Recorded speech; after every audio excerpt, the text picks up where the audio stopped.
nyumbani kwao na kuandaa taarifa ifuatayo. Tulipomtembelea mahali anapoishi peke yake kwa kusaidiwa na msamaria mwema kijijini Mwani, viungani mwa mji wa Makindu, tulimpata Mutisi akiwa ametoka kwenda kuomba vitabu kutoka kwa mwanafunzi mwenzake ili kudurusu, akiwa na matumaini kuwa angepata karo na kurejea shuleni wiki hii kuendelea na masomo yake. Baada ya dakika chache akafika, kitabu mkononi, huku akitueleza jinsi uchochole ulifanya wazazi wake kumtelekeza siku chache baada ya matokeo ya mtihani wa KCPE kutangazwa. Baba aliulizwa fisi ya kwenda sekondari itatoka wapi.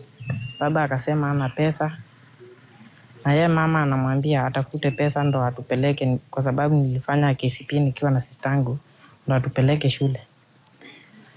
Baba akaanza kuona nikaa anaonewa.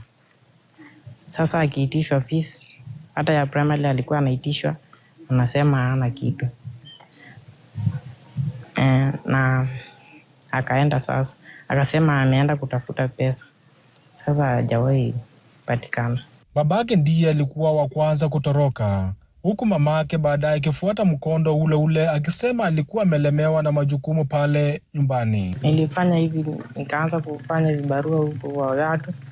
Sasa saa zingine napatiwa kasehemu ka 200, na kwa siku nafanya sehemu kama 2 hivi. Nilikuwa nafanya hivi. Nikaa hivi, anaenda hivi, anarudi hivi na anakata hivi. Na ananiambia hiyo lima. Sasa nachukua jembe naenda hapo na lima. Ananipatia pesa jioni. Saa zingine nikienda kufanya kwingine, napatiwa alafu naeka. Hizo zingine sasa naekewa. Baadaye nilichukua zote nikanunua nguo. Ni kutokana na mapato hayo kijana huyo alijinunulia sare ya shule ya upili ya Kiambani na kujiunga nayo kama wiki moja iliyopita, lakini licha ya changamoto nyumbani kwao, alifukuzwa baadaye shuleni humo, kwani pesa alizolipa 2,000 zilimsimamia siku 3 tu. Jipeleka shule na fees nikaambiwa ni kidogo na nikalipa 2,000. Nilipolipa 2,000, mwalimu mkuu akanituma Friday. Nilienda Wednesday na akanituma Friday.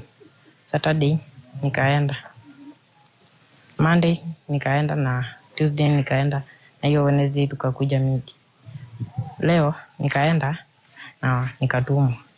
Mwalimu mkuu wa shule ya msingi ya Mikululu alikofanyia mtihani wa KCPE mwanafunzi huyu, akisema kuwa shule hiyo hupokea wanafunzi kutoka familia ambazo ni maskwota na zina umaskini mkubwa sana. Tuko na shida kubwa sana ya umaskini, na kuwa jamii nyingi hawana